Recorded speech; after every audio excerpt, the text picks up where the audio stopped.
आपण पाहत आहात नाशिक खबर न्यूज, जनतेचे हक्काचे व्यासपीठ।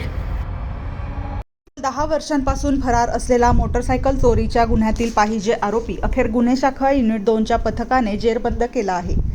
या कारवाईमुळे शहरातील जुन्या प्रलंबित गुन्ह्यांच्या तपासाला गती मिळाल्याचे दिसून येत आहे।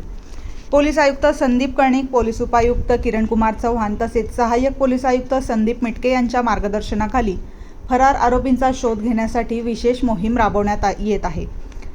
भद्रकाली पोलीस ठाण्यात गुन्हा क्रमांक 366/2016 भारतीय दंडविधान कलम 379 34 अन्वये दाखल असलेल्या मोटरसायकल चोरीच्या प्रकरणातील आरोपी अनिल उर्फ गिन्या पिठेकर हा गेल्या 10 वर्षांपासून फरार होता। न्यायालयाने त्याच्याविरुद्ध CRPC कलम 299 प्रमाणे दोषारोप दाखल केले होते। दरम्यान पोलीस उपनिरीक्षक मनोहर शिंदे आणि पोलीस हवालदार चंद्रकांत गवळी यांना गुप्त बातमीदारामार्फत माहिती मिळाली की हा आरोपी सिडको परिसरातील तोरणानगर येथे वावरत आहे।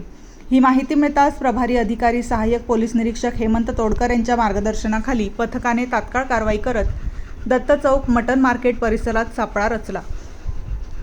पोलिसांनी आरोपी अनिल उर्फ गिन्या दशरथ पिठेकर वय 31 वर्ष राहणार इंदिरा गांधी वसाहत लेखानगर सिडको याला ताब्यात घेतले। चौकशी दरम्यान त्याने गुन्ह्याची कबुली दिली असून पुढील तपासासाठी त्याला भद्रकाली पोलीस ठाण्यात हजर करण्यात आले आहे।